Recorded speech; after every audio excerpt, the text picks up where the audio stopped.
कली के कराल ग्रास में सबकी अंत अवश्य है। इस कली के कराल ग्रास में सबकी अंत अवश्य है। अनाचार और नास्तिकता की भयावह ये दृश्य है। अनाचार और नास्तिकता की भयावह ये दृश्य है। बूंद बूंद ऑक्सीजन अब तो बिकने लगे हजारों में। बूंद बूंद ऑक्सीजन अब तो बिकने लगे हजारों में। अस्थाई इस जीवन की सच्चाई जाके देखो शमशान की कतारों में। अस्थाई इस जीवन की सच्चाई जाके देखो शमशान की कतारों में। हरे कृष्ण। तो आज का हमारा विषय है इस कोरोना काल में कोरोना से ग्रसित होकर के जो जीवात्माएं मर रहे हैं, तरफ तरफ के मर रहे हैं, उनकी गति आखिर क्या होगी? ये किस प्रकार का मृत्यु है? क्या ये अकाल मृत्यु है या फिर स्वाभाविक मृत्यु है? तो इस विषय में चर्चा से पहले आइए हम समझते हैं मृत्यु के विषय में। वीडियो के अंत तक आप लोग बने रहे, देखिए आज का ये रहस्य। हरे कृष्ण। मृत्यु एक चरम और परम सत्य है। इस सत्य को कोई भी अस्वीकार नहीं कर सकते हैं, परंतु इसको मानने में हम देर लगा देते हैं। मरना सभी को है, परंतु इस प्रकार से तड़प तड़प के मरना, जहाँ पर सहायता की कमी हो, जहाँ पर सहानुभूति की कमी हो, जहाँ पर दवाइयों की कमी हो, जहाँ पर श्वास की कमी हो, क्या ऐसा ही नसीब में था हमारा सबके मरने? क्या इस प्रकार से छोटे छोटे प्राणियों के भांति, कीटाणुओं के भांति हम मरेंगे? परंतु हमें यह समझना चाहिए कि ये एक महामारी है। इस महामारी से लड़ने के लिए हमें जितना शारीरिक रूप से तैयार होना है, उतना ही मानसिक रूप से भी प्रस्तुत रहना है। समय शायद हमारे पास बहुत कम होंगे, साधन भी बहुत कम होंगे, परंतु सामर्थ्य तो इतना अभी भी है कि हम बाकी बचे हुए समय को अपने हरि भजन में, प्रभु सुमिरन में लगाए तो शायद हमारा बेड़ा भी पार हो जाए। तो आइए अभी हम समझते हैं कि मृत्यु क्या है आखिर। ये जो लोग आज के दिनों में हजारों के तादाद में मर रहे हैं, ऐसी अवस्था में हमें भी शायद मरना होगा। तो मरने से पहले मृत्यु की अवस्था को, मृत्यु के स्वरूप को हम अवश्य ही जानें। देहिनोस्मिन् यथा देहे कौमारम यौवनम जरा तथा देहांतर प्राप्ति धीरस्तत्र न मुह्यति। श्रीमद् भगवद गीता में भगवान कृष्ण अर्जुन को बताते हैं कि जिस प्रकार से यह शरीर एक दिन जन्म लेता है, बालावस्था से लेकर के युवावस्था, युवावस्था से लेकर के वृद्धावस्था और अंतिम में जाकर के मरता है, इसका जो ये परिवर्तन है, ये नित्य परिवर्तन है, इसको हम रोक नहीं सकते। उसी प्रकार हम मृत्यु को नहीं रोक सकते, ये चिरंतन है। और ये मृत्यु क्या है? मृत्यु ही हमारे जीवन की समाप्ति नहीं है। तथा देहांतर प्राप्ति धीरस्तत्र न मुह्यति। ये केवल मात्र देहांतर है, एक देह से दूसरे देह में गमनागमन को ही मृत्यु कहा गया है। और निराशा मत होइए, भले ही इस जन्म में शायद आपको कम समय मिले होंगे जीने के लिए, आपको अगला जन्म भी तो मिलेगा ना, क्योंकि अगले कर्म के अनुसार आपके अगला शरीर आपके इंतज़ार में है।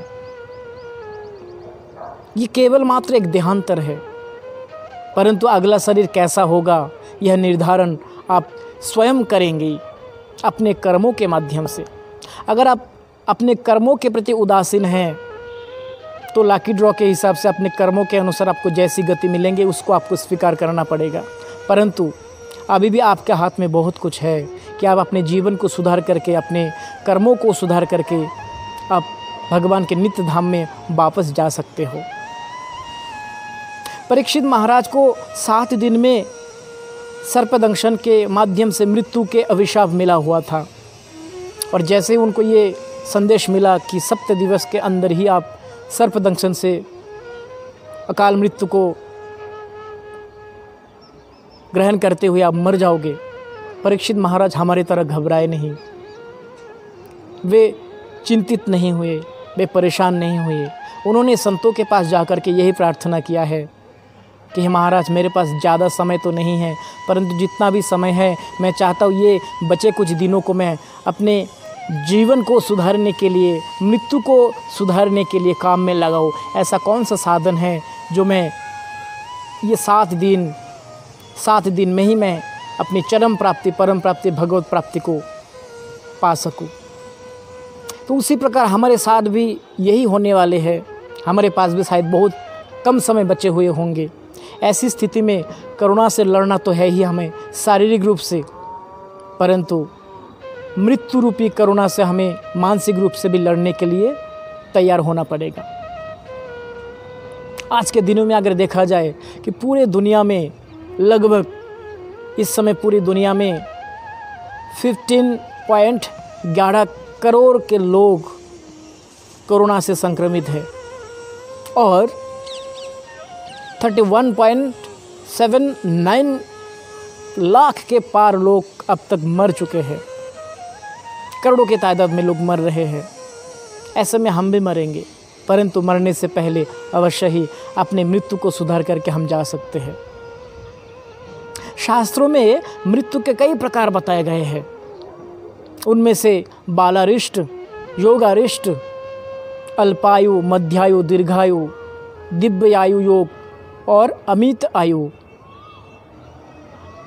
बालारिष्ट जो मृत्यु है ये 8 वर्ष की आयु से लेकर के जो बच्चे लोग मृत्यु को प्राप्त करते हैं उस मृत्यु को कहते हैं बालारिष्ट मृत्यु। योगारिष्ट मृत्यु उसको कहते हैं जो 8 वर्ष से लेकर के 20 वर्ष तक जीते हैं उसके बाद मर जाते हैं, उसको कहते हैं योगारिष्ट मृत्यु।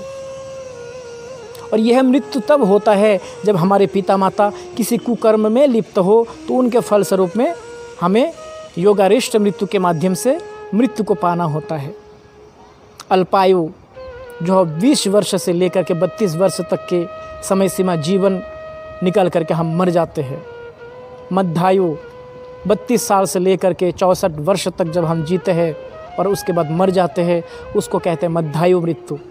दीर्घायु 64 वर्ष से लेकर के 120 वर्ष तक इसको उत्तम मृत्यु माना गया। और अमित मृत्यु जो साधारण मनुष्य के लिए प्राप्त नहीं होते, जो दिव्य महापुरुष, साधक, योगी पुरुष होते हैं उनके लिए ये अमित मृत्यु होते हैं। देवताओं के लिए भी अमित मृत्यु होते हैं। तो अब कई लोगों के मन में ये प्रश्न था, मुझे ये प्रश्न पूछा है कि जो लोग इस समय कोरोना संक्रमित हो करके मर रहे हैं उनकी गति क्या होगी और ये किस प्रकार की मृत्यु है? क्या उनके जीवन में इतना ही समय था या फिर ये अकाल मृत्यु है? इसके जवाब में जब मैंने थोड़ा रिसर्च किया तब पता चला गरुड़ पुराण में मृत्यु से मरने वाली जीवात्माओं को बहुत प्रकार के कष्टदायक योनियों में जाना पड़ता है, जहाँ पर उनकी इच्छाएं, अनुभूतियाँ,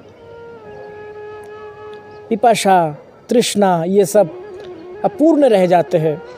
उन अपूर्ण इच्छाओं को लेकर के वे हमेशा तड़पते रहते हैं, जैसे कि भूत योनि में प्रेत, पिशाच, ब्रह्म राक्षस, कुष्मांड, इन सभी प्रकार के योनियों में जाकर के उनको उस समय सीमा तक प्रतीक्षा और तड़पना पड़ता है जब तक कि उनकी मूल आयु की समय सीमा है।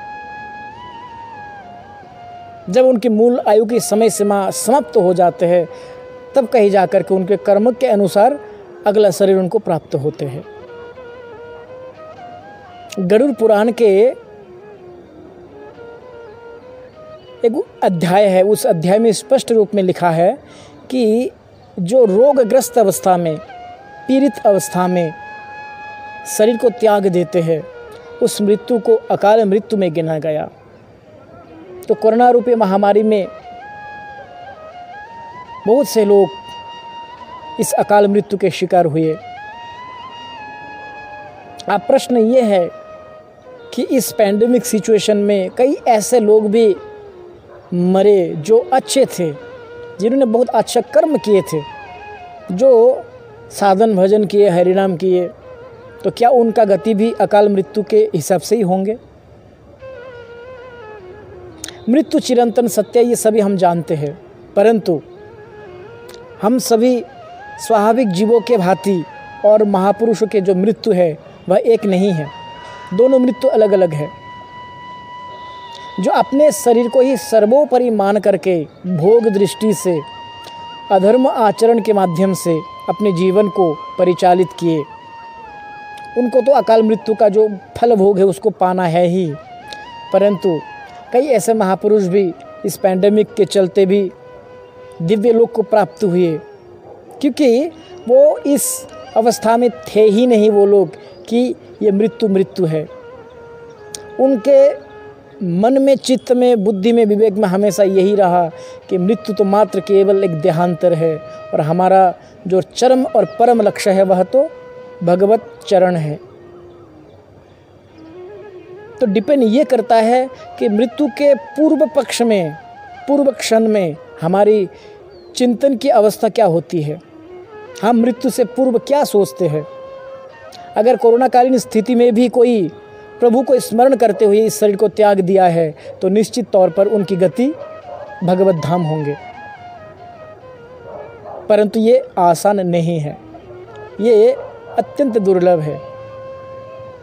भगवत गीता के अनुसार अंतकाले च मामेव स्मरमुक्त कलेवरम जब प्रयाति समद्भाव याति नास्त्रत्र संशयः, कि अंतिम काल में जो भगवान को स्मरण करते हुए इस शरीर को त्याग देंगे भगवत प्राप्ति उनके लिए निश्चित है। परंतु क्या हम मृत्यु से पूर्व और ये कोरोना के जो मरीज है, जो ये हाहाकार देखते हुए, दवाइयों की कमी देखते हुए, अनुभूतिहीनता को देखते हुए, हॉस्पिटलों में ऑक्सीजन की कमी के कारण या फिर किसी के सहायता के ना मिलने से वो जो तड़प तड़प के मरते हैं, तो मन में अपूर्ण इच्छाएं लेकर के वो मरते हैं और उन इच्छाओं की पूर्ति ना होते तक वो इस भौतिक चिंता में ही व्यस्त रहते हैं। और जब भौतिक चिंता में व्यस्त रहेंगे तो उनकी गति क्या हो सकती है। परंतु हाँ, आप अगर उस समय में भी प्रभु चरणों में अपने समर्पण को सौंपते हुए, अपने जीवन को सौंपते हुए जब आप भगवान नाम स्मरण करते हुए इस शरीर को त्याग देंगे तो कोरोना रूपी पैंडेमिक में मरते हुए भी आप प्रभु के दिव्य धाम को प्राप्त हो सकते हो। इसलिए आप तैयार हो जाइए, आप भी मर सकते हो, परंतु मरने से पूर्व आप अपने चिंतन को इस प्रकार से प्रभु चरणों में लगाइए कि मरने से पहले केवल और केवल भगवान के दिव्य लीलाएं, भगवान की दिव्य कथाओं को हम याद करते हुए इस शरीर को त्याग कर पाए और इसी जन्म में हम भगवत धाम में जा सके। आशा करते हैं कि हम सभी के जो जितने भी संदेह थे सब क्लियर हो गए। हरे कृष्ण कृष्ण कृष्ण हरे हरे, हरे राम राम राम हरे हरे। मिलेंगे अगले वीडियो में। हरे कृष्ण।